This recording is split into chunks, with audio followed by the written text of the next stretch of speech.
Family man. आज इसकी आंखें फिर मेरी झिड़की से नम हो गई थी। मुझे हो गया जाता है ऑफिस से घर आते ही। सब मर्द ऑफिस में काम करते हैं, क्या घर आकर वो अपनी पत्नियों के साथ ऐसा ही बिहेव करते हैं? बेचारी दिन भर यही सोचती रहती है कि ऑफिस के काम में क्या मैंने आराम से अपना लंच खा लिया है, आते समय कहीं मैं ट्रैफिक सिग्नल पर फंस तो नहीं गया, मुझे ग्रीन सिग्नल्स मिलें ताकि मैं जल्दी घर आ जाऊं। और मैं घर में ऐसे ही घुसता हूं जैसे लंका विजय करके आया हूं। इस उम्र में काम नहीं करूंगा तो कब करूंगा? ऑफिस के लोग वेकेशंस पर जाते हैं पर मैं नहीं जाता, छुट्टी अप्लाई ही नहीं करता। ऑफिस चलता ही रहेगा, कोई बंद थोड़ा ही हो जाएगा। मगर मेरी सोच है कि नहीं भाई, छुट्टी नहीं करनी, रोज ऑफिस जाना है। पता नहीं मेरी गाड़ी की आवाज ही कैसे पहचान जाती है। मेरे हॉर्न मारने से पहले ही गेट पर आती है, वो भी मुस्कुराती हुई। कभी इसी मुस्कुराहट पर मेरे दिल से निकलता था, हाय मैं सदके जावा। पर अब मुझे उसके उलझे बाल, पसीना, टेंशन से भरा चेहरा पता नहीं क्यों दिखाई देता है। क्या सिर्फ 12 साल में ही हमारा रिश्ता बदल गया है? तो छोटे बच्चों की परवरिश किसी को भी पागल बना सकती है। पिंकी 4 साल की है, पिंकू 10 साल का है। दोनों ही जिद्दी हैं और शैतान हैं। दिन भर बेचारी चक्कर घीनी बनी घूमती रहती है। कितना कुछ होता होगा ना उसके पास मुझे बताने के लिए, और मैं सड़ा हुआ मुंह लेकर आता हूँ। बस पानी दे दो, चाय दे दो, न्यूज़पेपर दे दो, बस यही कहता रहता हूँ। चुप हो जाओ यार, बस करो। बस यही कहते कहते मैं सोफे पर धम से गिरता हूँ और अपना क्रिकेट मैच लगाकर बैठ जाता हूँ।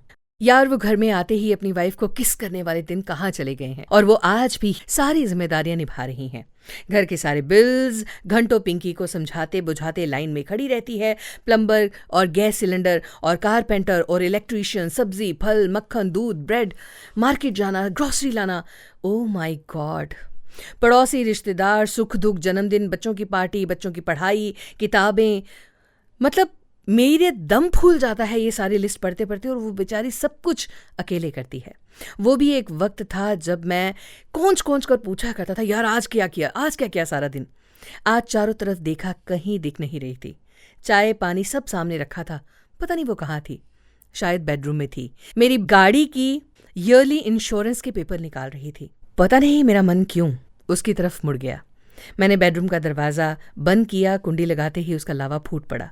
कुछ ही देर बाद उसका आंचल आंसुओं से भीगा हुआ था, पर है बहुत दुष्ट।